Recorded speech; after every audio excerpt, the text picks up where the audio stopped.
Dan seperti biasa teman-teman sekalian, bukan seperti biasa, dan mungkin yang teman-teman sudah tahu, aku coba untuk bahas pada kali ini adalah tentang masalah pesantren dan Trans 7 ya. Ini kan sudah banyak banget yang bahas ya, dan aku dari kemarin mencoba untuk nahan dulu untuk nggak ngomong supaya semua data-datanya itu menjadi lebih ini ya, lebih lengkap, dan aku coba untuk nyampein pandanganku secara pribadi, dan mudah-mudahan ini bisa bermanfaat bagi teman-teman sekalian yang ngelihat live ini atau yang jadi followers aku yang sudah ya selama ini kita udah berinteraksi lah. Jadi gini teman-teman sekalian, poin pertama yang aku pengen buat adalah kita nggak ada perbedaan dan sudah terlalu jelas secara konteks penyampaian. Secara cara penyampaian, Trans 7 jelas salah. Itu udah pasti. Artinya kita bisa berdebat tentang konten nantinya. Tapi aku ingin menggarisbawahi dulu secara konteks, itu Trans 7 jelas salah. Karena, oh ya gini ya, sebelum kita membahas tentang berikutnya, aku coba jelasin dulu gini. Komunikasi itu teman-teman sekalian, itu kalau kita mau sederhanakan tergantung 5 hal. Pertama, tergantung kepada siapa kita berbicara. Lalu kemudian di ujung satunya lagi adalah siapa pembicaranya. Jadi kalau ada satu yang terus kemudian di ujungnya adalah siapa yang kita ajak berbicara atau siapa tujuan daripada kita berbicara, yang pertama adalah siapa pembicaranya. Nah, di tengah-tengah itu ada yang namanya media yang kita pilih. Misalnya contoh, ini adalah media live yang menyampaikan aku, yang dengerin teman-teman sekalian. Berarti kita udah 3 nih, ada 5 kan ya. 1, siapa yang berbicara. 2, siapa yang mendengar. Yang ketiga adalah yang di tengah-tengah adalah medianya. Dan yang dekat dengan aku namanya konten. Konten itu adalah isi daripada komunikasi atau materi komunikasinya. Itu apa yang pengen disampaikan. Dan konteks adalah bagaimana cara penyampaiannya atau kemasannya. Kira-kira seperti itu ya. Nah, dilihat dari segi ini, Trans 7 itu sudah pasti salah soal konteksnya. Mengenai kontennya nanti kita akan bahas, tapi secara konteks itu sudah pasti salah. Kenapa? Karena gaya ngomongnya tendensius, karena gaya ngomongnya menyakiti, karena gaya ngomongnya ngegosip, karena gaya ngomongnya menimbulkan kecenderungan orang untuk salah paham, karena gaya ngomongnya mengejek dan seterusnya. Ini sudah jelas gitu ya. Nah, hanya saja ada poin kedua yang mau kita bahas, yaitu adalah poin konten, yaitu adalah kontennya di dalam situ. Sekali lagi, untuk membahas ini, teman-teman harus tahu dulu bahwa kita tidak mau untuk menjelekkan siapapun dalam pembahasan konten ini. Kita cuma mau menggunakan semua ini untuk introspeksi dan untuk membuat kita lebih kaya dalam pemahaman, dalam pengetahuan, dan tentunya dalam cara bersikap. Jadi gini ya, kita sekarang bahas kontennya nih. Teman-teman sekalian pernah nggak sih ngelihat sesuatu yang kita anggap berlebihan? Ya, tentu banyak. Dan tolong garis bawahi bahwasanya berlebihan itu sangat-sangat terkait dengan situasi dan kondisi serta pemahaman orang tentang sesuatu itu. Misal ya, kalau kita ngelihat orang-orang Arab, ketika dia senang, dia nyium kening kita. Itu adalah sesuatu yang wajar bagi mereka, tapi bagi kita berlebihan. Misalnya lagi, di Arab itu kalau megang, mohon maaf ya, kita megang pantat orang itu consider sangat-sangat menyerang, sangat-sangat kita itu kayak kurang ajar. Kalau di kita mungkin tidak sebesar itu ya. Atau misalnya gini, kita nggak usah ke Arab ataupun ke negeri-negeri yang lain ya. Kita misalnya di, oh ya, contohnya lagi, teman-teman kalau bersin ya, bersin terus buang ingus, brot gitu ya, buang ingus ya. Itu biasa aja kalau di Indonesia. Tapi kalau di Amerika itu consider sangat nggak sopan. Tapi kita nggak usah ke negeri yang lain dulu ya. Kita coba bahas di Indonesia aja. Banyak nggak sih hal-hal yang kita lihat berlebihan gitu? Tentu saja banyak. Contoh misalnya, aku secara pribadi ketika ngelihat ya, misalnya ya, orang nge-live di depan publik itu bagiku masih over. Mesti berlebihan. Aku tahu ini kita berbeda, bisa jadi kita berbeda, tapi bagiku berlebihan. Aku lebih seneng ketika live tuh ya kayak gini, misalnya kita punya situasi dan kondisi yang tepat, kita nggak diliatin orang gitu ya. Karena bagiku ya itu tergantung tadi kan ya, situasi dan kondisiku secara pribadi. Aku nggak dibesarkan dalam culture yang seperti ini gitu maksudnya, sehingga ketika aku nge-live itu nggak bisa tuh hai guys gitu kan ya, gua lagi di sini nih. Nah, itu aku rasanya kayak malu banget gitu rasanya. Tapi ya itu bagiku orang-orang kayak gitu berlebihan.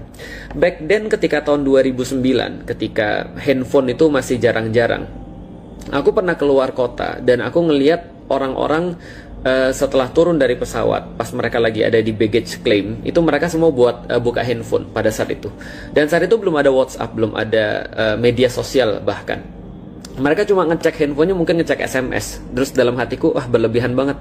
Emang kalian sesibuk apa sih gitu maksudnya? Karena aku hidup di culture yang ketika orang itu misalnya ngantri, kita ngajak ngobrol orang di sebelah kita. Ketika kita lagi di bandara, kita basa-basi. Ya itu pasti bagi Gen Z itu neraka banget ya.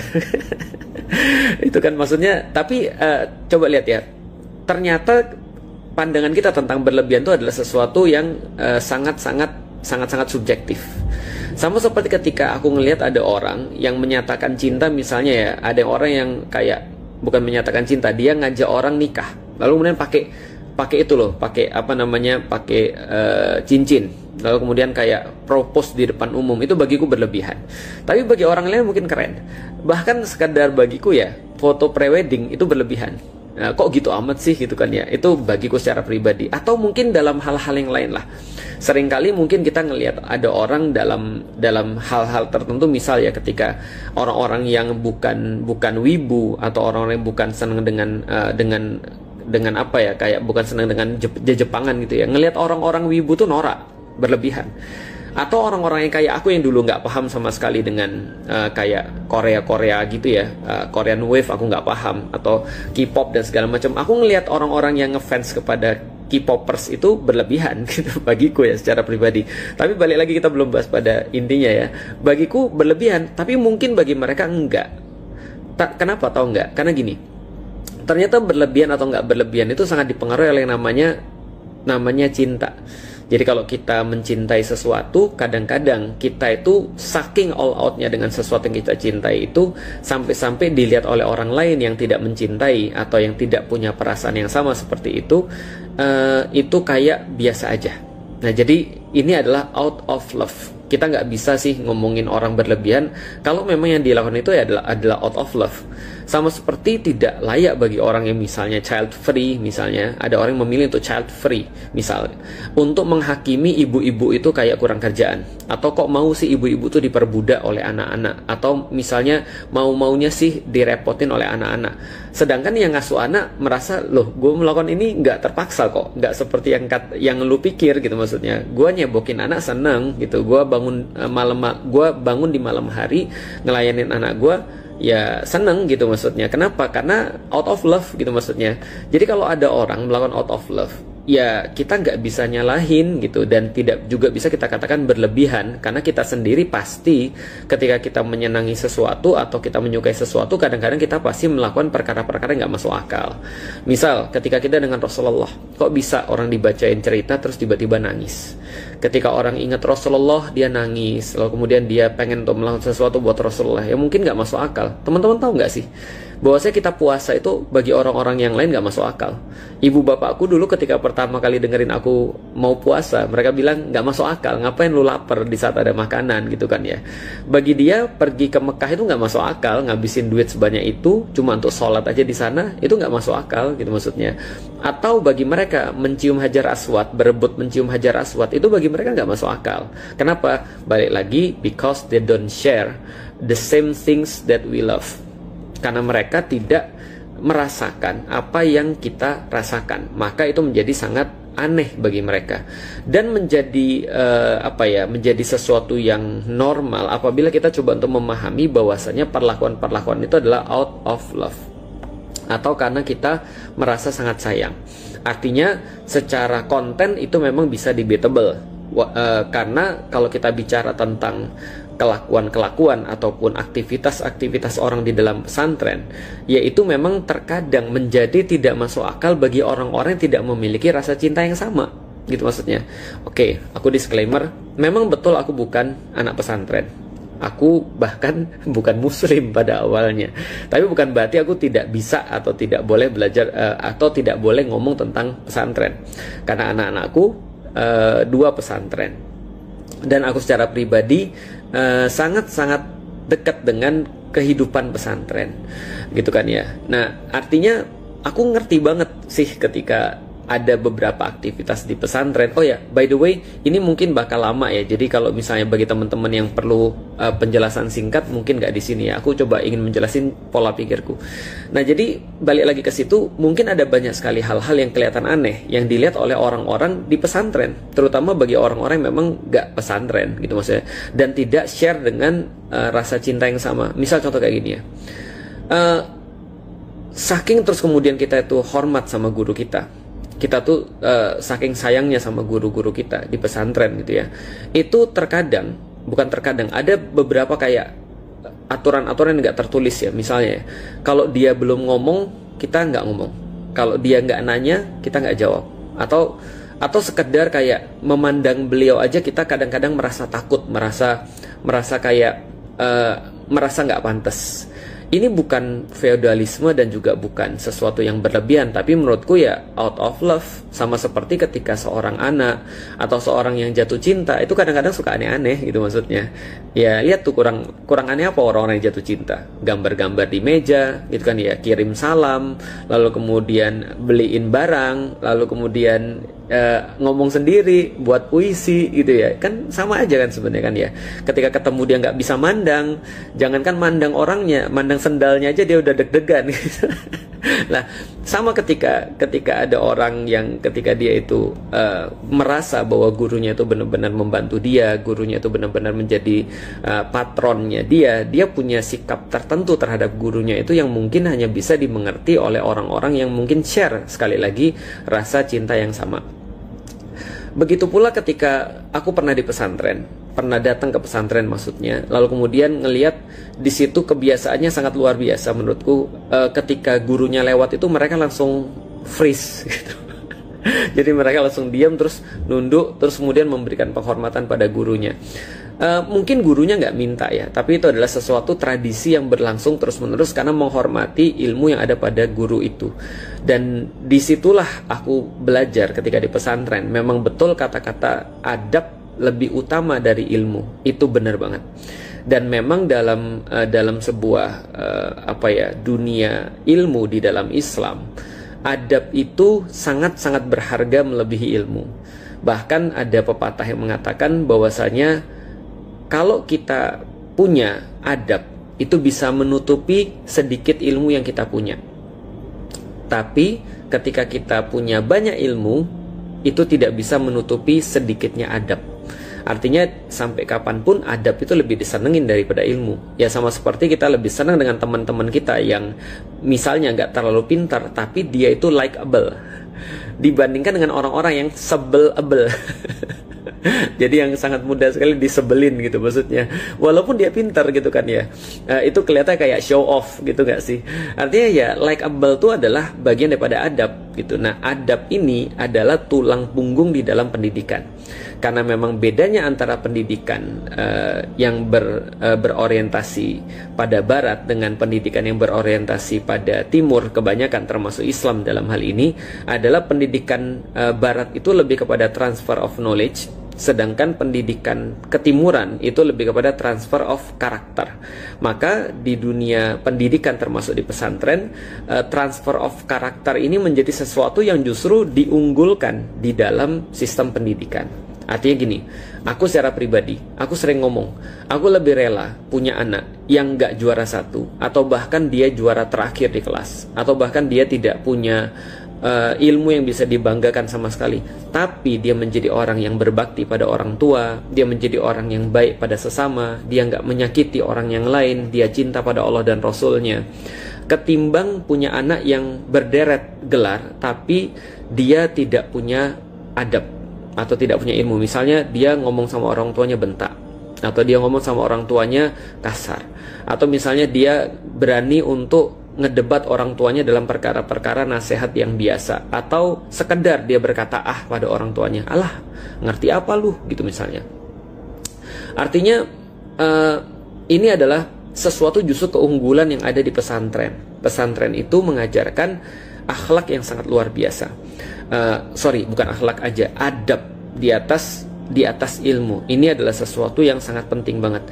Dan pelajaran adab ini ada pada ketika mereka makan, ada ketika mereka beraktivitas di pagi hari, ketika mereka sholat, ketika mereka mencari ilmu. Maka di dalam Islam ada misalnya kitab yang sangat terkenal, Ta'alim Muta'alim, yaitu adalah bagaimana kita itu mempelajari cara belajar.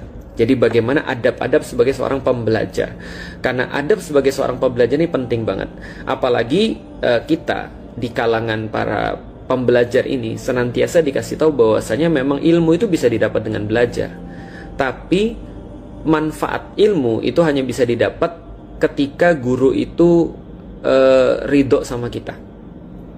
Dan keberkahannya itu hanya ketika kita bisa berkhidmat pada guru.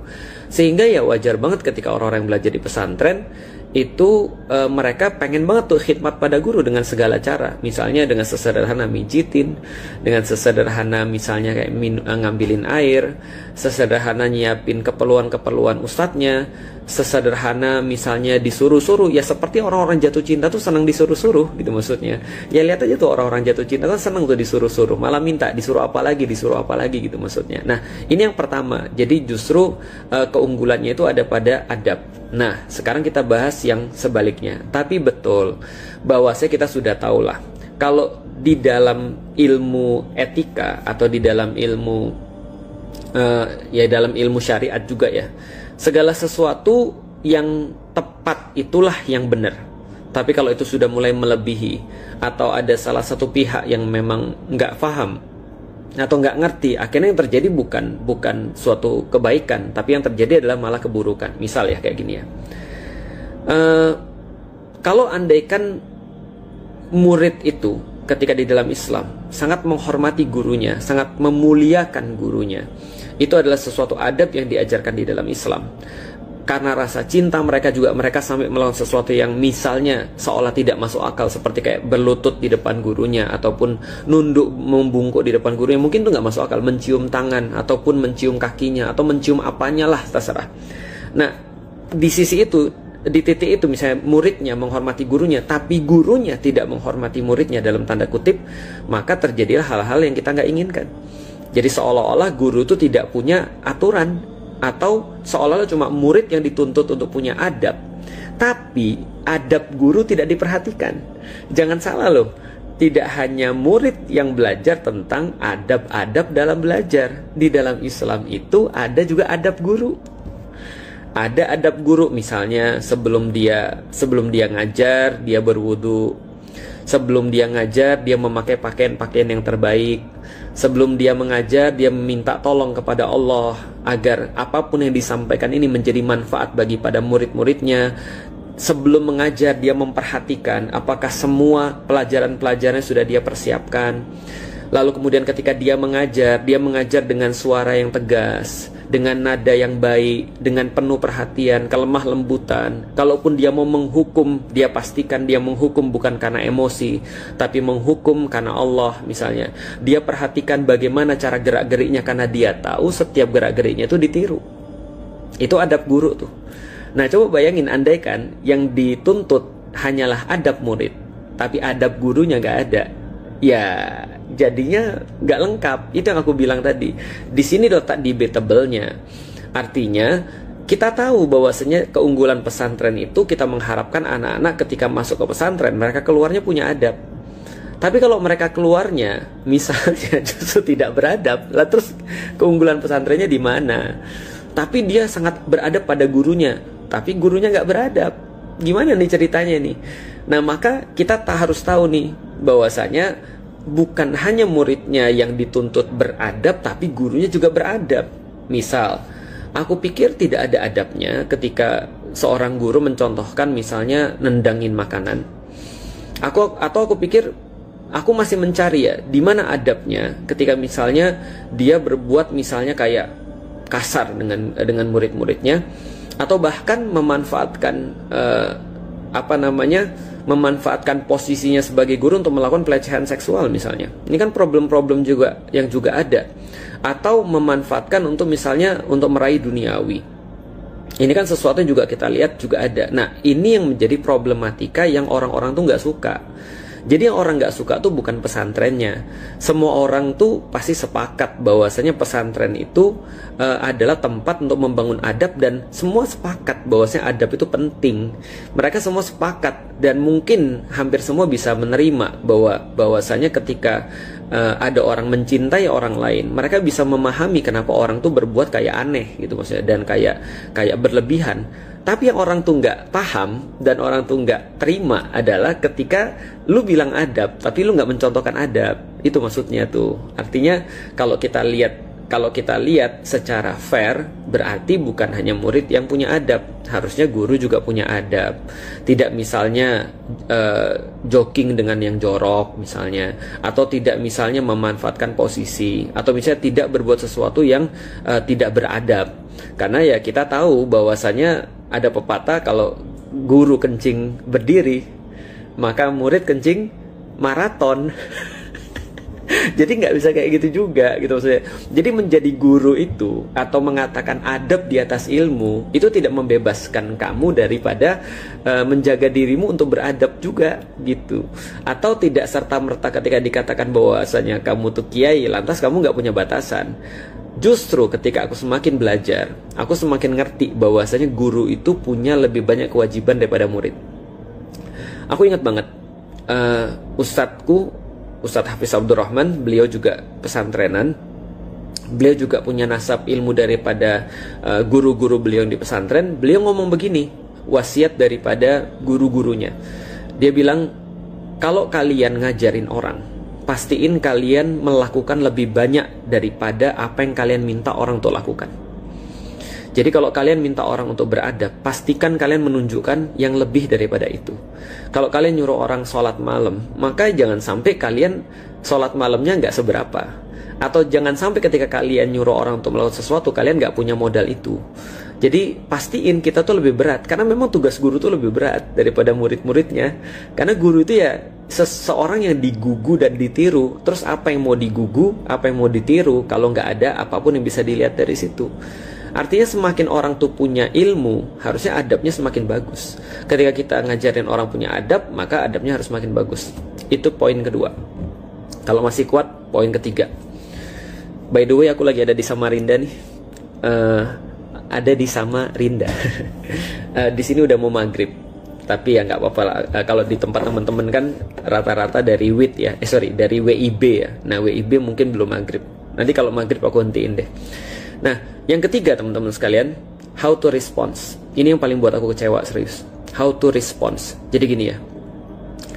Yang aku tahu teman-teman sekalian, Rasulullah SAW juga pernah difitnah.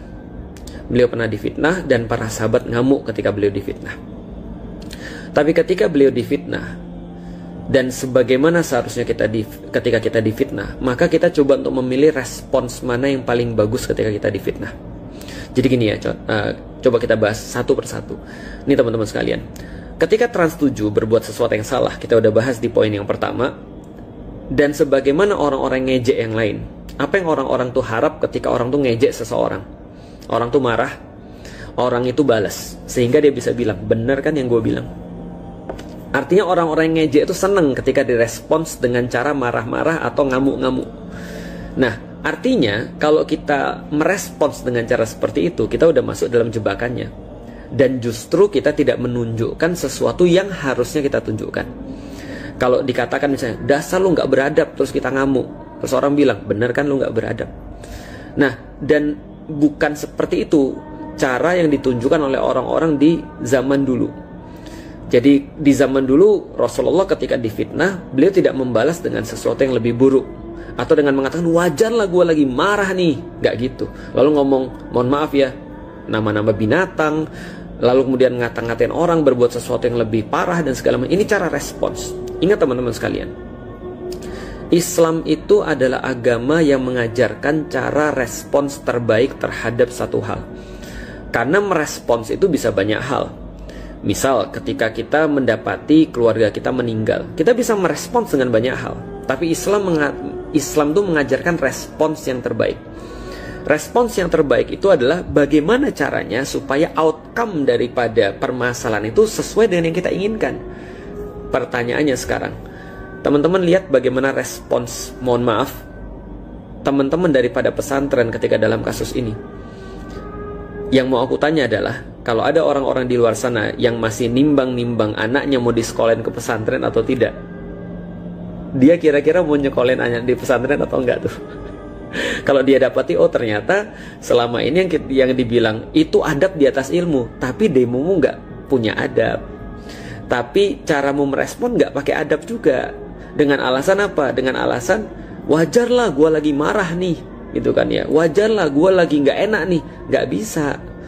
Kenapa? Karena justru kita tuh dilihat orang lebih punya ilmu, lebih punya adab, lebih punya akhlak, lebih islami. Jadi orang mengharapkan respons terbaik nih. Seperti apa nih dari pesantren? Pertanyaannya, bisa nggak kita buat respons sehingga orang-orang yang melihat kasus ini kemudian jadi respect dengan pesantren dan jadi mau benar-benar masukin anaknya di pesantren? Orang jadi mikir gini, harusnya ini nih caranya nih, begini nih caranya merespon sesuatu yang buruk nih, ya kan? Coba lihat bagaimana ulama-ulama merespon ketika mereka dijelekkan. Misal kita tahu ada ulama yang merespons bahwasanya ketika dia dijelekkan, dia cuma bilang gini aja, ya kalau yang dia bilang benar, mudah-mudahan Allah memaafkan aku. Kalau yang dia bilang salah, mudah-mudahan Allah memaafkan dia. Ini kan respons yang luar biasa ya. Dan orang-orang yang dengar akan bilang, wah Islam nih gue nih, jelas Islam nih gue seneng nih respon kayak gini nih, jadi Islam nih gue nih, ya kan ya. Bukan dengan mohon maaf nih, kata-kata an titik-titik ing gitu kan ya. Atau misalnya ba titik-titik ngan gitu ya, atau ya kayak gitu-gitu, nggak kayak gitu maksudnya. Jadi artinya respons apa yang diharapkan sehingga orang itu justru jadi berpihak pada pesantren. Kita benar-benar nunjukin di pesantren ini kita memang nunjukin bahwasanya kita tuh ngajarin adab. Bukan seperti yang dituduhkan menghamba pada manusia, bukan seperti yang ditunjukkan kayak cuma feodalisme dan segala macam, tapi benar-benar akhlak. Jadi coba tunjukin akhlak yang tadi dipelajari di pesantren itu, bagaimana caranya merespon situasi kayak gini, gitu maksudnya. Nah artinya coba tuh ulama yang lain ketika mereka dihina, mereka bilang begini, aku nggak tahu bagaimana cara bales omongan dia karena aku nggak pernah tahu kata-kata buruk. Bayangin tuh. Artinya ya kalau ada orang nggak pernah diajarin buruk, gimana dia bisa ngomong buruk gitu maksudnya. Tapi kalau misalnya dia responsnya justru kata-kata yang jelek, ya ini berarti jangan-jangan di sana diajarin begitu. Yang terakhir, karena udah mau azan ya di sini di Samarinda. Yang terakhir aku mau ngomong, guys, tanggal 7 Oktober aku menghadiri aksi bela Palestina. Dan kita tahu walaupun sekarang katanya ceasefire, tapi sebenarnya nggak terjadi ceasefire. Tapi aku cuma mau bertanya sih, kalau andaikan kita bilang kita turun ke jalan untuk bela kehormatan atau kemuliaan para kiai, atau membela kemuliaan Islam taruhlah ya, aku berpikir begini, urusan Palestina ini apa nggak lebih penting ya? Urusan Baitul Maqdis ini apa nggak lebih penting ya? 2 tahun loh, maksudnya ini terjadi pembantaian, puluhan ribu loh orang mati. Lihat jenazah yang dibalikin, tahanan-tahanan yang dibalikin dalam bentuk jenazah. Ada yang dibakar, ada yang matanya dicongkel. Ini ganggu kita nggak sih? Maksudnya, aku nggak menganggap penting untuk membela kehormatan para kiai. Enggak, aku udah tegasin dari awal tadi. Tapi guys,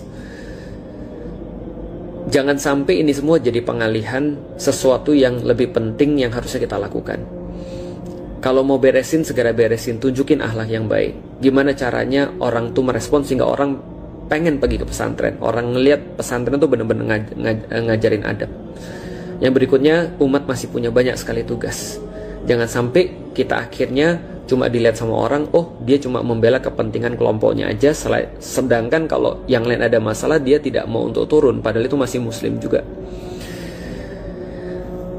Ya mudah-mudahan Allah rahmati kita semuanya. Kita sudah mau maghrib di sini. Doain ya, itu aja yang pengen aku sampaikan. Nanti kita sambung kapan-kapan. Assalamualaikum warahmatullahi wabarakatuh.